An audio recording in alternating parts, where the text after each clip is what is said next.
I rise today in support of Senate Bill 1, not just to support it, but also to express gratitude to my colleagues for being willing to adopt language that will provide additional protections for our First Amendment rights and religious liberty. But I kind of want to go back, based on some of the comments that I've heard here earlier, to really underscore the need for this legislation and to kind of clarify some of the unintended consequences that we have seen as a result of unilateral decision making.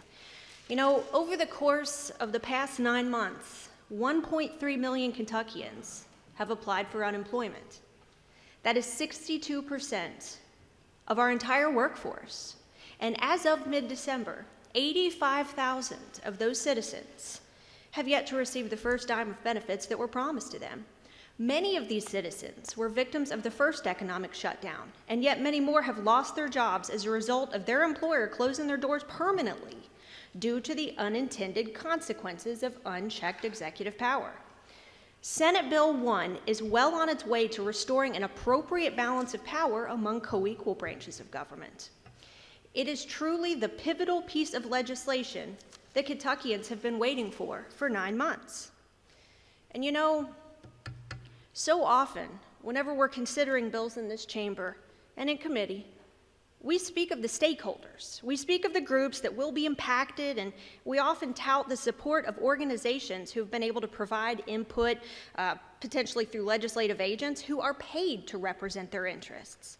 The average citizen doesn't have anyone to advocate on their behalf except each and every one of us who represents them in this capacity. I think that we need to take into consideration our restaurant owners. They've been hit disproportionately hard by some of these executive orders. They've faced many difficult decisions. Do they take the risk of potentially violating an executive order, or do they run the risk of closing their doors permanently? Those are things that we have to take in consideration, as well as the working mothers across this Commonwealth who have not been able to go to work because their daycare was closed or it didn't have the capacity for their child to go to. So, I mean, we have to think about the impact that that's had. And overall, the number of women that have left the workforce as an unintended consequence of these executive orders, because I don't think that any of us would think that it was intentional to have that kind of impact on our state. It's not intentional, but it's unintended. And that's one of the good things about bringing this body, the General Assembly, into that decision-making process. But that said, you know, we also have to think about the thousands of Kentuckians who live paycheck to paycheck, and they rely upon a steady income to keep the lights on and put food on the table for their families.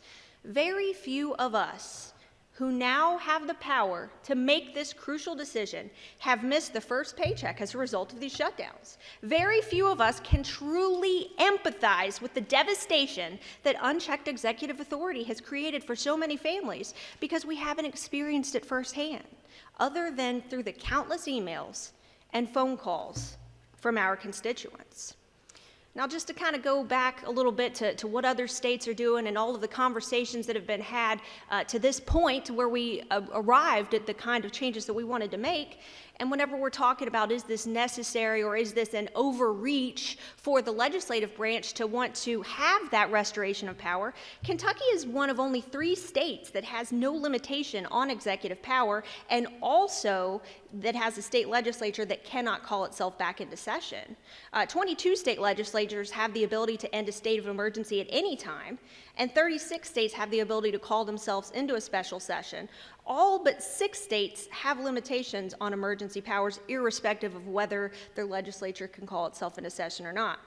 But see, the most compelling reason to limit any governor, not just this governor, but any future governor, regardless of what party they might ascribe to or affiliation, the most compelling reason to limit a governor's ability to act unilaterally has nothing to do with what other states are doing or have done. It is because we are duty-bound to provide a voice for the citizens of the Commonwealth of Kentucky.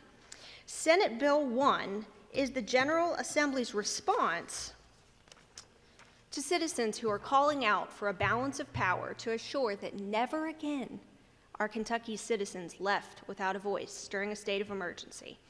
And you know, some of those stakeholders that I just talked about a minute ago, as well as members of this body, maybe some of us would have preferred a 15-day limitation.